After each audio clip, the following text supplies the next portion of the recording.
नमस्कार दोस्तों, आपका मेरे YouTube चैनल पर बहुत बहुत स्वागत है। दोस्तों, हमारा टॉपिक चल रहा था इंडेक्सिंग सिस्टम, जिसके अंदर हम पढ़ रहे थे पोस्ट कोऑर्डिनेट इंडेक्सिंग सिस्टम के बारे में। हमारी जो पहले क्लास हुई थी, इसके अंदर हमने प्री कोऑर्डिनेट इंडेक्सिंग सिस्टम के बारे में पढ़ लिया था। अब हमारा टॉपिक चल रहा था पोस्ट कोऑर्डिनेट इंडेक्सिंग सिस्टम, जिसके अंदर हमने जो कीवर्ड इंडेक्सिंग सिस्टम है उसके बारे में पढ़ लिया था। आज की इस क्लास में हम पढ़ेंगे यूनिटर्म इंडेक्सिंग सिस्टम के बारे में। ये भी एक प्रकार का पोस्ट कोऑर्डिनेट इंडेक्सिंग सिस्टम है। इसका विकास 1951 के अंदर मॉर्टिमर ट्यूबर द्वारा किया गया था। ये मोस्ट इम्पॉर्टेंट क्वेश्चन है कि जो यूनिटर्म इंडेक्सिंग सिस्टम है, इसका विकास किसके द्वारा किया गया था और कब किया गया था।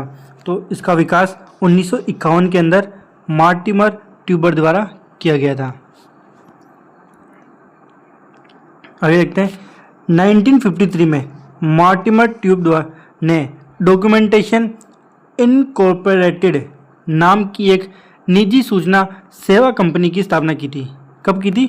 1953 के अंदर मॉर्टिमर ट्यूबर ने डॉक्यूमेंटेशन इनकॉर्पोरेटेड नाम की एक निजी सूचना कंपनी की स्थापना की थी। इस कंपनी के माध्यम से 1953 में यूनिटर्म इंडेक्सिंग को बड़े पैमाने पर लागू किया गया था। यानी 1951 के अंदर तो जो यूनिटर्म इंडेक्सिंग है, इसकी स्थापना की, इसका विकास किया गया था किसके द्वारा? मॉर्टिमर ट्यूब द्वारा। फिर 1953 के अंदर डॉक्यूमेंटेशन इनकॉर्पोरेटेड निजी सूचना कंपनी की स्थापना की गई, किसके द्वारा? मॉर्टिमर ट्यूब के द्वारा। ठीक है। और इसी कंपनी के माध्यम से 1953 के अंदर जो यूनिटर्म इंडेक्सिंग है, यूनिटर्म इंडेक्सिंग, इसको बड़े पैमाने पर लागू किया गया। फिर 1953 में वॉशिंगटन में एटॉमिक एनर्जी कमीशन यानी AEC की एक arm service technical information agency एस्टिया में डॉक्यूमेंटेशन के संग्रह को व्यवस्थित करने के लिए इसको लागू किया गया था। कब किया गया था? 1953 के अंदर वॉशिंगटन के एटॉमिक एनर्जी कमीशन के armed service technical information agency के द्वारा डॉक्यूमेंटेशन को संग्रह को व्यवस्थित करने के लिए इसको लागू किया गया था। ठीक है। जो यूनिटर्म इंडेक्सिंग है, ये टर्म एंट्री प्रिंसिपल पर आधारित है। किस पर? एंट्री प्रिंसिपल पर। जो टर्म है, जो ये दो शब्दों से बना है, एक तो यूनिट और एक है टर्म। जो टर्म है ना, वो किस पर आधारित है? एंट्री प्रिंसिपल पर आधारित है। यहाँ पे देखिए, जो यूनिटर्म शब्द है वो यूनिट और टर्म से मिलकर बना है। ठीक है। जिसमें से जो टर्म है वो एंट्री प्रिंसिपल पर आधारित है।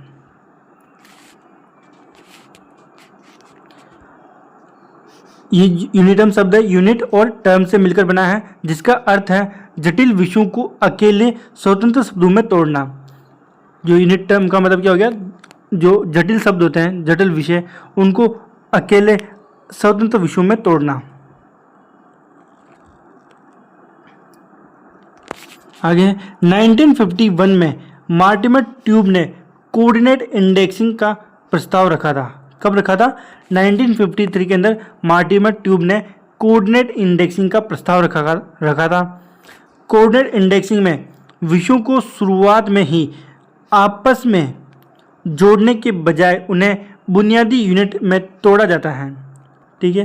जो कोऑर्डिनेट इंडेक्सिंग, इसमें विषयों को शुरुआत में ही आपस में जोड़ने के बजाय बुनियादी यानी यूनिट में तोड़ा जाता है। इसके बाद उपयोगकर्ता यानी जो खोजकर्ता होता है, वो अपनी ज़रूरत के हिसाब से खोज करते समय इन अलग अलग शब्दों का आपस में जोड़ सकता है। ठीक है।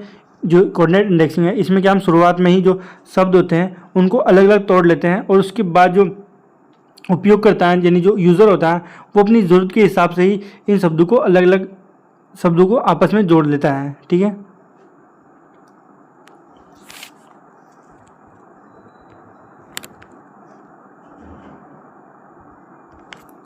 आगे है, ये किसी क्लासिफिकेशन स्कीम पर आधारित नहीं है।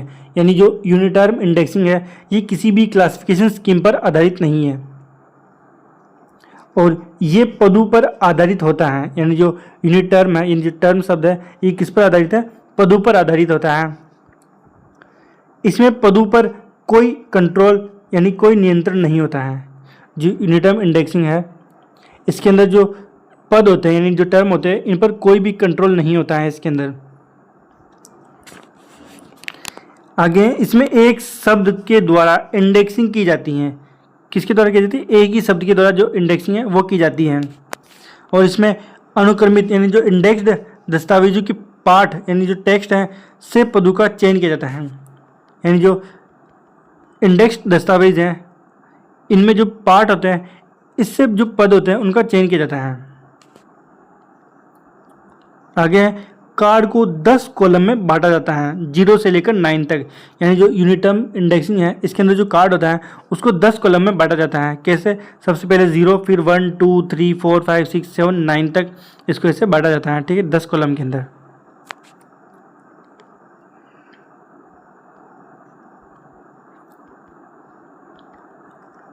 अब हम आगे देखते हैं इंडेक्सिंग प्रोसेस के बारे में। जो यूनिट टर्म इंडेक्सिंग है, इसका प्रोसेस के बारे में देखते हैं। यूनिट टर्म इंडेक्सिंग में मुख्य रूप से निम्नलिखित प्रक्रियाएं शामिल होती हैं। पहली प्रक्रिया है इसके अंदर प्रिपरेशन ऑफ डॉक्यूमेंट प्रोफाइल। ठीक है, एक तो इसके अंदर प्रिपरेशन ऑफ डॉक्यूमेंट प्रोफाइल है और दूसरा है प्रिपरेशन ऑफ टर्म प्रोफाइल। सबसे पहले हम इसमें देखेंगे प्रिपरेशन ऑफ डॉक्यूमेंट प्रोफाइल के बारे में। यहाँ पर यूजर यानी जो इंडेक्सर रहता है, इंडेक्सर अनुक्रमणिकार को प्रत्येक आने वाले डॉक्यूमेंट के लिए एक कार्ड तैयार करना होता है। जो इंडेक्सर होता है इसमें, वो प्रत्येक आने वाले डॉक्यूमेंट के लिए एक कार्ड तैयार करता है, ताकि प्रत्येक डॉक्यूमेंट को एक एक्सेशन नंबर यानी पंजीकरण संख्या या एड्रेस दिया जा सके और उसे कार्ड पर दर्ज किया जा सके। ठीक है, वो जो इंडेक्सर है ये प्रत्येक कार्ड को, आने वाले डॉक्यूमेंट को एक कार्ड प्रदान करता है। और ये क्यों करता है? ताकि जो डॉक्यूमेंट है, प्रत्येक डॉक्यूमेंट, उसको एक एक्सेशन नंबर या फिर एड्रेस दिया जा सके और उस कार्ड पर दर्ज किया जा सके। जो कार्ड होता है उस पर एक्सेशन नंबर अंकित किया जा सके। आगे है डॉक्यूमेंट की विचार सामग्री यानी थॉट कंटेंट है, डॉक्यूमेंट की विचार सामग्री यानी थॉट कंटेंट से जुड़े विभिन्न यूनिट टर्म की पहचान की जा सके। ठीक है, जो कार्ड है ये इसमें क्यों दर्ज किया जाता है? ताकि जो विभिन्न डॉक्यूमेंट है उनमें जो सामग्री होती है, थॉट सामग्री, उनसे जुड़े विभिन्न यूनिट टर्म की पहचान की जा सके। अलग अलग जो यूनिट टर्म है उनकी पहचान की जा सके। आगे उपयुक्त यूनिट टर्म को चुनकर उन्हें कार्ड पर लिखा जा सके। यानी जो उपयुक्त यूनिट टर्म है उसको चुनकर जो कार्ड है उस पर हम दर्ज कर सकते हैं।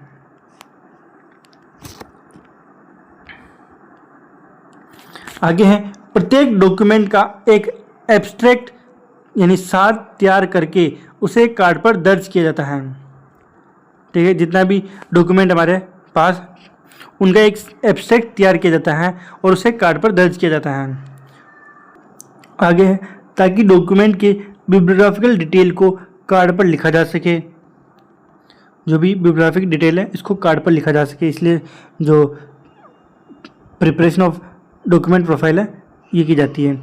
आगे डॉक्यूमेंट्स के लिए तैयार किए गए कार्डों को उनके एक्सेशन नंबर के बढ़ते क्रम में व्यवस्थित किया जा सके। ठीक है, ये सारी जो प्रक्रियाएं हैं ये किसके लिए की जाती हैं? प्रिपरेशन ऑफ डॉक्यूमेंट प्रोफाइल के लिए। फिर अब हम देखते हैं आगे इसमें, इस प्रकार तैयार किए गए और एक्सेशन नंबर के बढ़ते क्रम में व्यवस्थित कार्डों को डॉक्यूमेंट प्रोफाइल कहा जाता है। ठीक है, जो ये प्रक्रिया हमने बताई आपको, इसमें इसके द्वारा जो तैयार किए गए और एक्सेशन नंबर के बढ़ते क्रम में व्यवस्थित कार्डों को हम क्या कहते हैं? डॉक्यूमेंट प्रोफाइल कहा जाता है। अब हम नेक्स्ट देखते हैं प्रिपरेशन ऑफ टर्म प्रोफाइल के बारे में। यहाँ इंडेक्सर को निम्नलिखित कार्य करने होते हैं। इसमें पहला कार्य है प्रत्येक यूनिट टर्म के लिए एक अलग टर्म कार्ड तैयार करना। ठीक है, जो इंडेक्सर है इसका पहला कार्य क्या है? इसमें जो यूनिट टर्म के लिए एक अलग टर्म कार्ड तैयार करना। आगे है प्रत्येक टर्म कार्ड को 10 कॉलम में विभाजित करना। जो भी जितने भी कार्ड हैं उनको क्या है 10 कॉलम में विभाजित करना। आगे है यूनिटर्म से संबंधित डॉक्यूमेंट के एक्सेशन नंबर को अंतिम अंक प्रविष्टि यानी टर्मिनल डिजिटल पोस्टिंग की प्रणाली के अनुसार दर्ज करना, और एक्सेशन नंबर का अंतिम अंक ही ये तय करता है कि उसे किस कॉलम में लिखा जाएगा।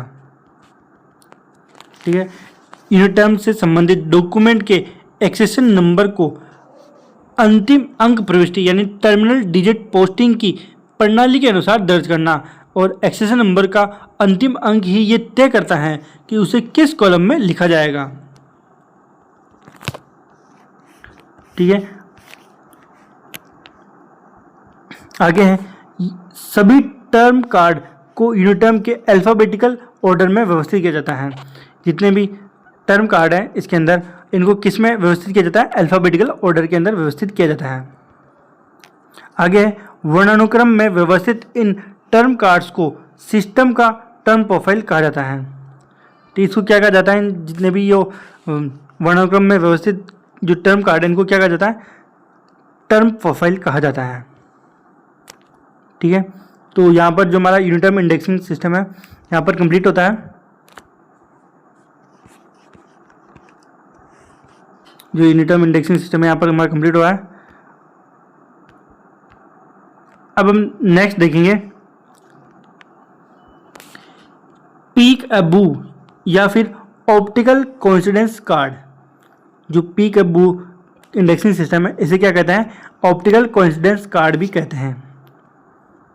ठीक है, इसका विकास W.E. बार्टन ने 1944 या 47 में किया था। कहीं कहीं जगह पर 1944 भी मिलता है और कई कई जगह पर 1947 भी मिलता है। तो देख लेना आपके हिसाब से इसका विकास किसके द्वारा किया गया था? W.E. बार्टन ने। या तो 1944 आएगा ऑप्शन में या फिर 1947 ऑप्शन में आएगा। ठीक है, ज़्यादातर उपयुक्त आंसर तो 1944 माना जाता है और कहीं कहीं जो किताबें हैं उनमें 1947 भी दिया हुआ है। आगे है इसे बार्टन कार्ड भी कहा जाता है। ठीक है, क्योंकि इसका विकास किसने किया था? W.E. बार्टन ने, तो इस वजह से इसको बार्टन कार्ड भी कहते हैं। आगे है ऑप्टिकल कोइंसिडेंस कार्ड सिस्टम की मूल अवधारणा 1915 के अंदर 1915 में पहली बार अमेरिकी आविष्कारक हॉर्स टायलर ने रखी थी। जो पीक अबू कार्ड सिस्टम है इसकी जो पहली अवधारणा है वो 1915 के अंदर हॉर्स टायलर द्वारा, किसके द्वारा? हॉरेस टायलर द्वारा रखी गई थी। कब रखी गई थी? 1915 के अंदर।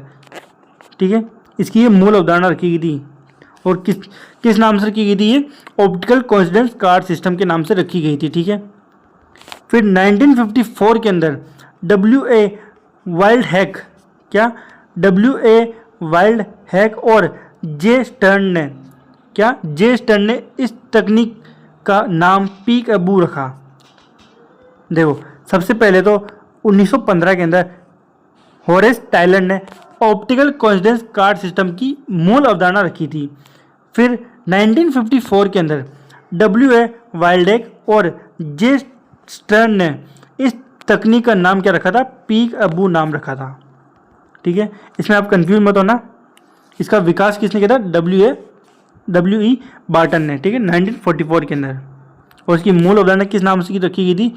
ऑप्टिकल कोइंसिडेंस कार्ड सिस्टम के नाम से 1915 के अंदर हॉरेस टायलर द्वारा। और इसका पीक अबू नाम किसने रखा था? W.A. वाइल्ड और जे स्टीम ने 1954 के अंदर। ठीक है, आगे देखते हैं कार्ड के आकार और उस पर बने खानों के आकार के आधार पर एक कार्ड में 500 से लेकर 10,000 तक एक्सेशन नंबर पंच किए जा सकते हैं। यानी जो पीक अबू कार्ड सिस्टम है इसके आकार और उस पर बने खानों के आकार के आधार पर एक कार्ड में 500 से लेकर 10,000 तक एक्सेशन नंबर पंच किए जा सकते हैं। अब हम आगे देखते हैं यूनिटर्म प्रणाली की तरह एक्सेशन नंबर लिखने के बजाय इसमें डॉक्यूमेंट नंबर को दर्शाने वाले उचित स्थान पर छेद करके आइटम यानी वस्तु को अनुक्रमित यानी इंडेक्स्ड किया जाता है, यानी यूनिटर्म प्रणाली है। इसी की तरह इसमें एक्सेस नंबर लिखने के बजाय इसमें डॉक्यूमेंट नंबर को दर्शाने वाले उचित स्थान पर छेद करके जो आइटम है उसको अनुक्रमित किया जाता है। ठीक है, इसमें यूनिट टर्म इंडेक्सिंग की तरह जो एक्सेशन नंबर है वो नहीं लिखे जाते। इसमें डॉक्यूमेंट नंबर को दर्शाने के लिए उचित स्थान पर छेद करके आइटम को इंडेक्स्ड किया जाता है इसके अंदर। ठीक है, आगे है इसे एस्पेक्ट कार्ड, कोइंसिडेंस, कोऑर्डिनेयर कार्ड आदि नामों से भी जाना जाता है। क्या, एक तो है एस्पेक्ट कार्ड्स और एक है कोऑर्डिनेयर कार्ड्स। इन दोनों नामों से भी इसको जाना जाता है। ठीक है, तो इसके कितने नाम हो गए? एक तो हो गया पीकबू नाम, एक हो गया ऑप्टिकल कोइंसिडेंस कार्ड, एक हो गया एस्पेक्ट कार्ड्स और एक हो गया कोऑर्डिनेयर कार्ड्स। इन 4 नामों से इसको जाना जाता है। तो यहाँ पर हमारा जो पीकबू कार्ड सिस्टम था ये भी यहाँ पर कंप्लीट होता है। अब हम देखते हैं नेक्स्ट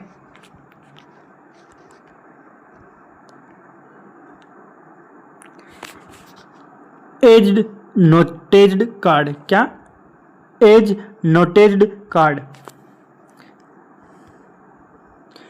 इसे एज पंच्ड कार्ड्स या नीडल कार्ड्स भी कहते हैं। जो एज नोटेज्ड कार्ड है इसको हम क्या कहते हैं? एज पंच्ड कार्ड्स और नीडल कार्ड्स भी कहते हैं इसको। ठीक है, ये पंच्ड कार्ड सिस्टम पर आधारित होता है। किस पर आधारित है? पंच्ड कार्ड सिस्टम पर आधारित है। इसका उपयोग केवल बहुत छोटे कलेक्शन यानी जो संग्रह होते हैं, छोटे संग्रह, उन तक ही ये सीमित होता है। ठीक है, यानी जो छोटी पुस्तकालय होती हैं उन तक ही ये सीमित होता है।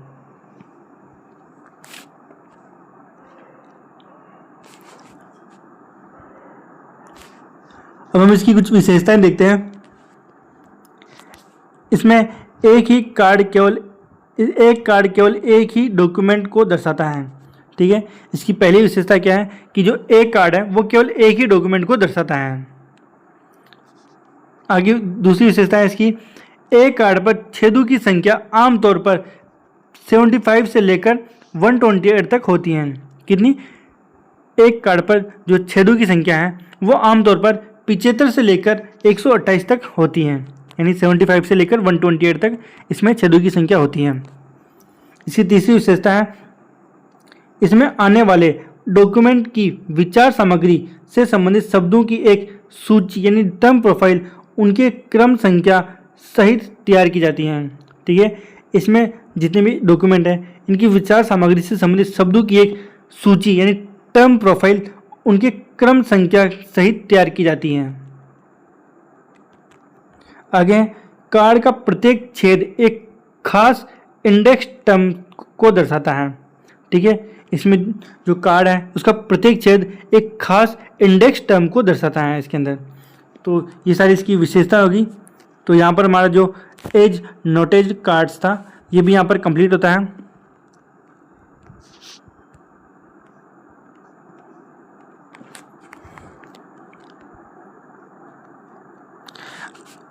अब हम नेक्स्ट देखते हैं हमारा जो आखिरी पोस्ट कोऑर्डिनेट इंडेक्सिंग सिस्टम है वो देखते हैं, वो है जोटो कोडिंग सिस्टम। क्या है? Johto coding system. इसका विकास 1947 के अंदर केल्विन मोर्स ने जेटोर कंपनी में किया था। ठीक है, इसका विकास 1947 के अंदर केल्विन मोर्स ने जोटोर कंपनी के लिए किया था। ठीक है, इस कंपनी के अंदर जो केल्विन मोर्स थे उन्होंने इसका विकास किया था। कब किया था? 1947 के अंदर। ठीक है, ये सुपर इम्पोज्ड कोड पर आधारित एक मैकेनिकल इंफॉर्मेशन रिट्रीवल सिस्टम पर आधारित है। ठीक है, ये किस पर आधारित है? सुपर इम्पोज्ड कोड पर आधारित एक मैकेनिकल इंफॉर्मेशन रिट्रीवल सिस्टम पर आधारित है।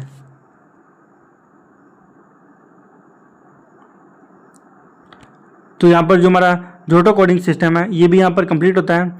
इसी के साथ जो हमारे जितने भी पोस्ट कोऑर्डिनेट इंडेक्सिंग सिस्टम होते हैं वो सारे कंप्लीट होते हैं। ठीक है, हमने इसके अंदर कीवर्ड इंडेक्सिंग सिस्टम पढ़ लिया, फिर हमने यूनिटर्म इंडेक्सिंग सिस्टम पढ़ लिया, फिर पीकबू या फिर ऑप्टिकल कोइंसिडेंस कार्ड सिस्टम पढ़ लिया हमने, फिर एज्ड नोटेज्ड कार्ड सिस्टम पढ़ लिया, और आखिरी हमने पढ़ा जोटो कोडिंग सिस्टम। इन पांचों के बारे में हमने यहाँ पर डिटेल से पढ़ लिया है। अब हम देखते हैं नेक्स्ट अदर इंडेक्सिंग सिस्टम के बारे में। इसके अंदर हम देखेंगे सिटेशन इंडेक्सिंग सिस्टम के बारे में। किसके बारे में? सिटेशन इंडेक्सिंग के बारे में। ये एक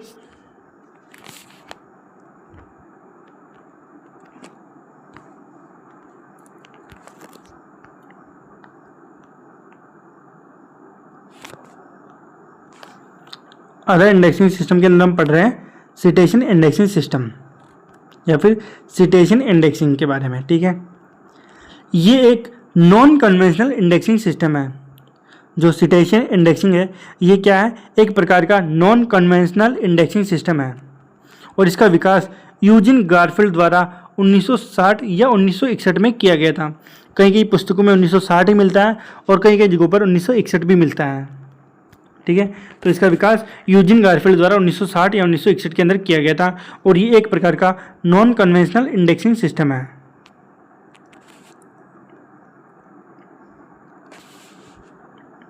आगे है इसकी सर्वप्रथम अवधारणा, यानी जो इसकी सर्वप्रथम कॉन्सेप्ट था वो फ्रैंक शेपर्ड ने दी थी। कब दी थी? 1987 के अंदर दी थी ये। इन्होंने लोग से संबंधित शेपर्ड सिटेशन का निर्माण 1873 के अंदर यानी 1873 के अंदर किया था। यानी जो सिटेशन इंडेक्सिंग है इसकी जो सर्वप्रथम अवधारणा थी वो किसके द्वारा दी गई थी? फ्रैंक शेपर्ड द्वारा। इन्होंने जो सिटेशन इंडेक्सिंग है इसकी जो अवधारणा था वो किस क्षेत्र में दी थी? वो लॉ के क्षेत्र में दी थी। ठीक है, और ये क्या दी थी इन्होंने? शेपर्ड सिटेशन का निर्माण इन्होंने किया था। कब किया था इन्होंने?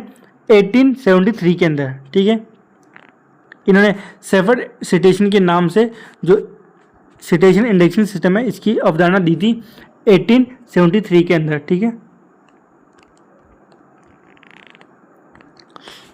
आगे यूजिन गारफील्ड ने 1955 में सबसे पहले एक शोध पत्र में इसका मूल विचार पेश किया था। जो यूजिन गारफील्ड है उन्होंने 1955 में सबसे पहले एक शोध पत्र के अंदर इसकी मूल विचार पेश किया था। इसका जो मूल विचार था वो पेश किया था 1955 के अंदर यूजिन गारफील्ड ने। आगे है 1960 में सिटेशन इंडेक्सिंग को व्यवहारिक रूप देने के लिए यूजिन गारफील्ड ने ISI यानी इंस्टीट्यूट फॉर साइंटिफिक इंफॉर्मेशन की स्थापना की थी। ठीक है, जो 1960 है इसके अंदर जो यूजिन गारफील्ड थे उन्होंने सिटेशन इंडेक्सिंग को व्यवहारिक रूप देने के लिए ISI की स्थापना की थी। ISI का पूरा नाम है इंस्टीट्यूट फॉर साइंटिफिक इंफॉर्मेशन। इसकी स्थापना इन्होंने 1960 के अंदर की थी।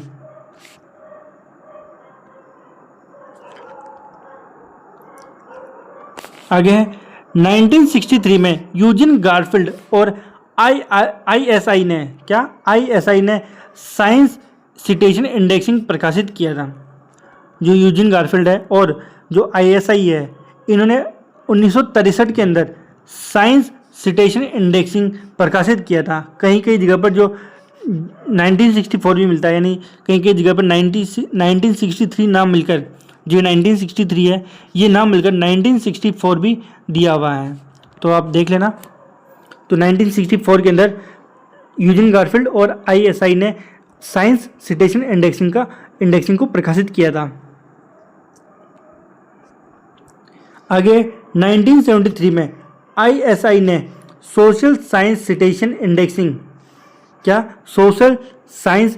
इंडेक्सिंग यानी SSCI और 1975 में arts and humanities citation index यानी AHCI प्रकाशित किए। देखो 1963 के अंदर सबसे पहले 1963 के अंदर तो यूजिन गारफील्ड और ISI ने साइंस सिटेशन इंडेक्सिंग प्रकाशित किया। फिर 1973 के अंदर सोशल साइंस सिटेशन इंडेक्सिंग और 1975 के अंदर arts and humanities citation indexing प्रकाशित किए थे। ठीक है, ध्यान रखना कौन सा जो इंडेक्स है वो कब प्रकाशित किया, तो अब ध्यान रखना। आगे सिटेशन किसी पुस्तक के अंत में दिया जाता है जो ये बताता है कि हमने कोई खास जानकारी, डेटा या विचार बाहरी स्रोत से लिया है। ठीक है, जो सिटेशन है ये पुस्तक के अंत में दिया जाता है और ये बताता है कि हमने कोई खास जो जानकारी है या कोई डेटा है या कोई जो विचार है वो बाहरी स्रोत से लिया है या नहीं लिया है। ठीक है, तो इसी के साथ जो हमारा सिटेशन इंडेक्सिंग सिस्टम है ये भी यहाँ पर कंप्लीट होता है। इसी के साथ जो हमारा इंडेक्सिंग सिस्टम टॉपिक था वो यहाँ पर कंप्लीट होता है। हमने जितने भी इंडेक्सिंग सिस्टम थे वो देख लिए हैं, उनकी विशेषताओं के बारे में देख लिया है, उनके विकासकर्ताओं के बारे में देख लिया है, वो किस प्रकार का है, पोस्ट कोऑर्डिनेट इंडेक्सिंग सिस्टम है या प्री कोऑर्डिनेट इंडेक्सिंग सिस्टम है, ये सारी डिटेल हमने देख ली है। इसी के साथ जो हमारा लाइब्रेरियन, राजस्थान लाइब्रेरियन का जो 3rd ग्रेड का जो सिलेबस था वो यहाँ पर कंप्लीट होता है। तो जो कोई भी मेरा दोस्त जो राजस्थान लाइब्रेरियन 3rd ग्रेड की तैयारी करना चाहता है तो मेरे इस प्रो लाइब्रेरियन प्लेटफॉर्म से तैयारी कर सकता है। तो मिलते हैं फिर नेक्स्ट क्लास में, जब तक के लिए धन्यवाद।